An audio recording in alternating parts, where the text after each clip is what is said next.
Guys, take a look at this.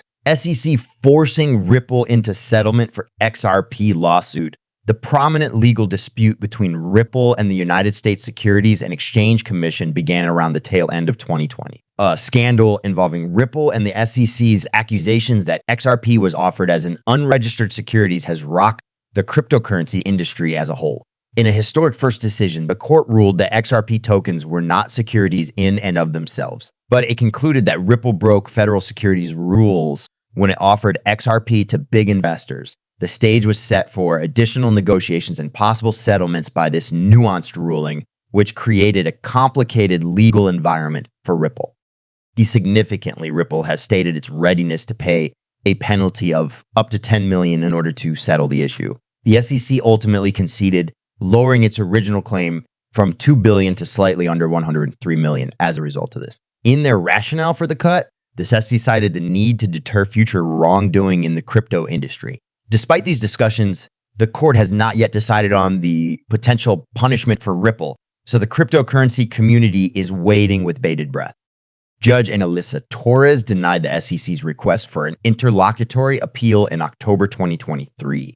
In August, the CC sought to reverse the programmatic sales of XRP ordered by filing a motion for interlocutory. Judge Torres determined in July 2023 that XRP programmatic sales failed to meet the third requirement of the Howey test. Importantly, the SEC will have to hold off on filing any appeals until the Ripple case concludes, according to the court's ruling on the motion for interlocutory appeal. Investors are doubtful that the SEC will abandon its preparations to appeal the programmatic sales of XRP ruling if a settlement is reached. Another obstacle for XRP is the SEC's plans to appeal. In addition, the SEC may take its own time deciding whether or not to approve an XRP spot ETF, possibly waiting until the appeals process is over. Not only did the SEC versus Ripple lawsuit and appeal plans add to the losses, but the unknown direction of the Fed's interest rates also played a role. Even if recent U.S. inflation and retail sales have raised prospects of a more dovish Fed rate path, FOMC members seemed to be in a wait-and-see attitude when it came to interest rate decreases. As Ripple continues to face legal challenges, the XRP ecosystem is seeing broader developments that point to a bright and exciting future. Whatever happens with the SEC lawsuit, a settlement, or a final court ruling, it will certainly affect Ripple, XRP, and the whole cryptocurrency market.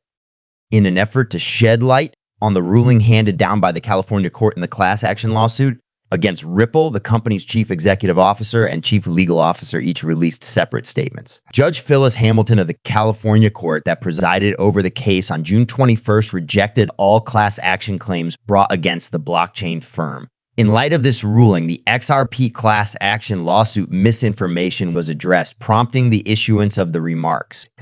The following rumors about Ripple's case were circulated by the firm's officials. Brad Garlinghouse clarifies them. The CEO of Ripple, Brad Garlinghouse, addressed the speculation around the company's procedural victory in California's courts on June 21 by making an appearance on X. The headlines used to convey the court ruling were misleading and inaccurate, he said in a statement. He claimed that they had won a major win when the court rejected the class action lawsuit. Also, he said that the ruling didn't alter what the courts in New York had previously decided, that XRP isn't a security. The California court's ruling rejected all four claims that Ripple had broken federal securities laws by releasing the XRP coin before the cryptocurrency was registered as a security with the SEC. According to Garlinghouse, the state law complaint is about to go to trial, and the jury will decide if the CEO lied to unsuspecting investors during a Business News Network television talk. Hamilton said that XRP might be considered a security, even though it is not a security judge, if offered to individuals rather than institutions. Did Ripple deceive its investors? Is another article worth reading. The allegations made by the CEO concerning XRP are the subject of a lawsuit filed in California. In 2017, he also addressed the erroneous remarks and claims made by Garlinghouse. He said, "What I said is true, and I hope this matter may be clarified." The claimant in the ongoing litigation did not buy the XRP token directly from Ripple, according to Garlinghouse's declaration given during the hearing. This data was part of the declaration. He was unable to determine whether the plaintiff had been informed of the statement. Prior to his trade, he was interviewed. According to him, the plaintiff merely possessed a few hundred troll tokens. According to Garlinghouse, the assertion is just another effort by trolls to manipulate disclosures. in order to get hundreds of millions of dollars in settlements via class action lawsuits by taking advantage of loopholes in the American legal system. Stewart Reddy delves into the court's ruling. The chief legal officer, Stewart, reiterated the CEO's views by providing further details on how the California court had rejected all allegations that Ripple had broken federal securities laws. The decision that was announced on Friday upheld the verdict of the New York court, which had previously determined that XRP does not constitute a security. Additionally, already marked on the state law claims that was filed in 2017 involving claims of deception. He said that the plaintiff failed to prove his case as a result of the plaintiff's failure to show evidence that he purchased the tokens. After listening to the statement from 2017, he concluded that the plaintiff had incurred a loss of money.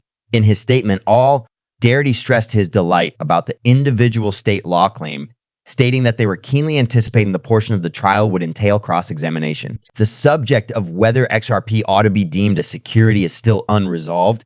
Even though Ripple just achieved a victory in court, a possible appeal to the SEC could have a profound impact on XRP's future. Frederick Polly expressed his displeasure with the inconsistent treatment of XRP by regulators following the CNCF update. According to his reasoning, the Bitcoin might be considered a security in California, but not New York. Regardless of Judge Phyllis Hamilton's dismissal of multiple cases against Ripple, the question of whether XRP constitutes a security remains unanswered. Among the accusations leveled were assertions of infractions of securities laws. In contrast, under California law, deceptive representations about the sale or offering of securities are subject to trial. I stand by this claim since it is based on something that Ripple CEO Brad Garlinghouse said in 2017 about the percentage of my balance sheet that is XRP. Long is an understatement when it comes to my length. Yeah, since I am still confused about the real value of some of the other digital assets and the problem they're attempting to address, I must admit that I do not spend much time thinking about them.